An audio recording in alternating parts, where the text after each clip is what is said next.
Eagles. I'm Jenna Stevens. And I'm Adeline Kine. Welcome to the Walden Lake Elementary Morning Show.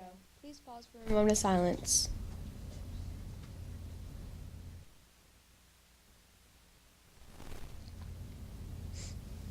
Thank you. Today is Thursday, April 17th, 2025. On this day in history in the year 1964, the Ford Mustang was revealed at the World's Fair in Flushing Meadows, New York. That same day, the new car was seen in Ford showrooms across America. Almost 22,000 Mustangs were immediately snapped up by buyers. Named for the first World War II fighter plane, the Mustang was one of the first vehicles that came to be known as a pony car. Ford sold more than 400,000 Mustangs within its first year of production, far exceeding sales expectations. Here's Ariana with today's weather.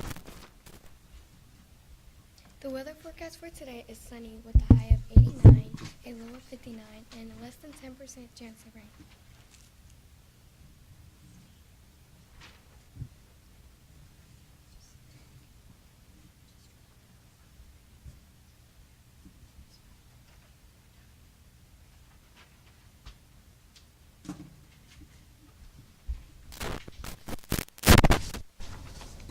Thank you, Ariana. April's core value is hope. Hope is believing that something good can come out of something bad. This week's science vocabulary definition was the way in which an animal or person acts in response to a particular situation or stimulus. Please let Mrs. Peel know if you have a lost or damaged book. The fee is only $10, but helps to cover the cost of replacing the book to add back to Walden Lake's collection. Here's your drill for today. What did the tornado say to the sports car? Want to go for a spin, of course? Did you know the 350 and the Ford Mustang GT 350 stand for the amount of steps it took to walk from the Ford production shop to a racing shop? Fascinating.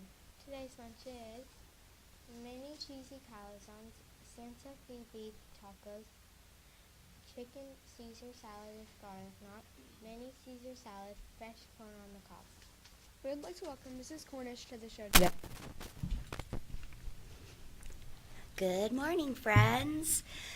I want to talk a little bit about what happened after the Constitution was written. So on March 4th, 1789, America officially adopted the United States Constitution, and it established that the U.S. was going to be a free nation governed by the people. So it kind of set up how our government would work, the three branches of government. So how Congress ran it. So they decided that to follow the Constitution, at least 9 of the 13 states had to agree with it. But not all the states at the beginning were ready to say, yes, this is what we're going to follow. Some were concerned that it didn't promise enough protection for the rights of the American people.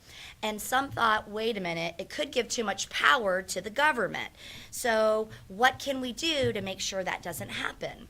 And what they decided to do was to add some amendments. And those first 10 amendments are called the Bill of Rights. And the purpose of the Bill of Rights is to help protect the important freedoms and rights that the people of our country have.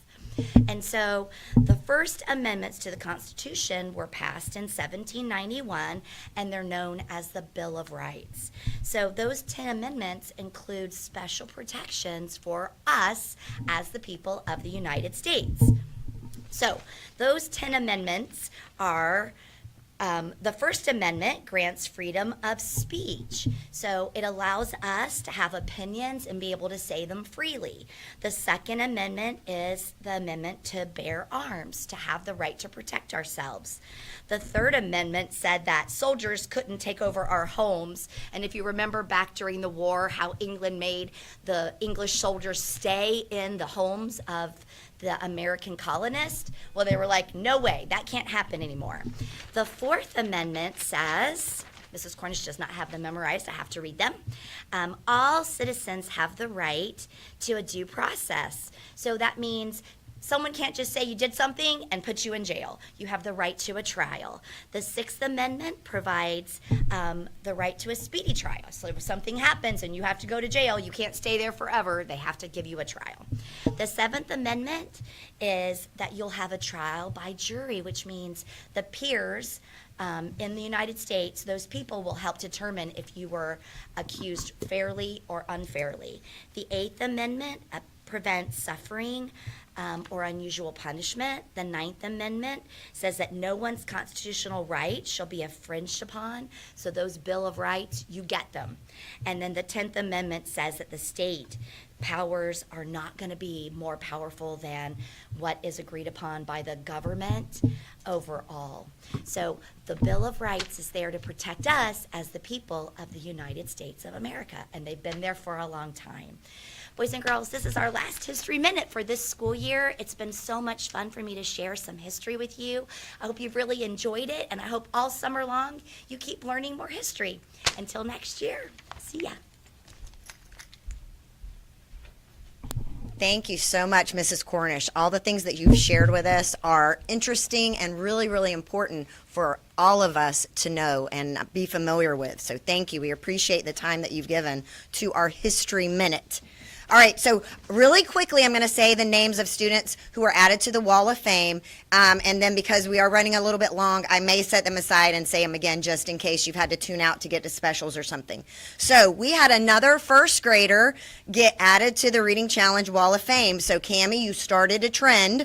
Adriana Hall in Mrs. Free's first grade class had her name added to the Wall of Fame for completing a primary reading challenge. So congratulations, Adriana, for being only our second first grader.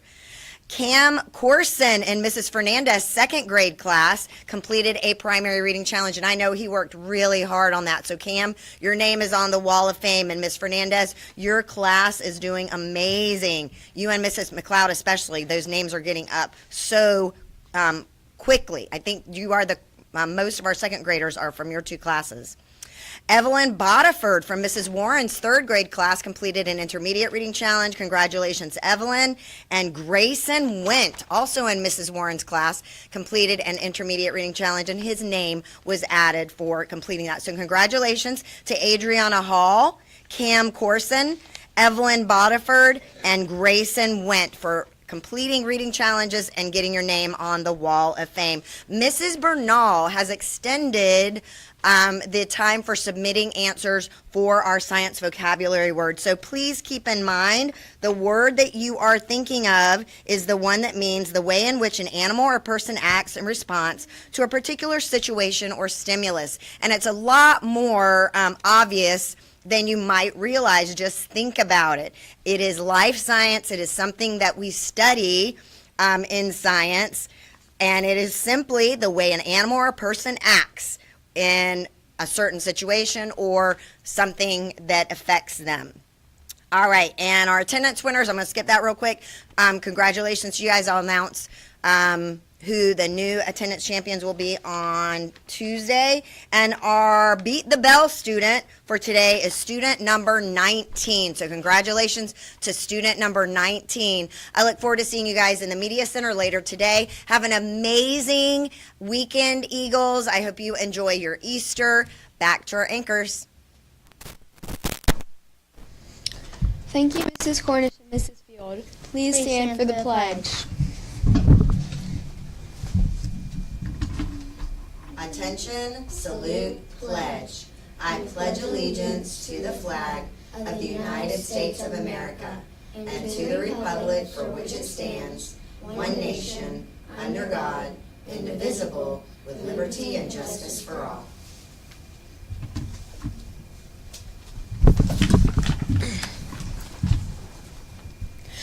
This has been Jenna Stevens. And Adam Time.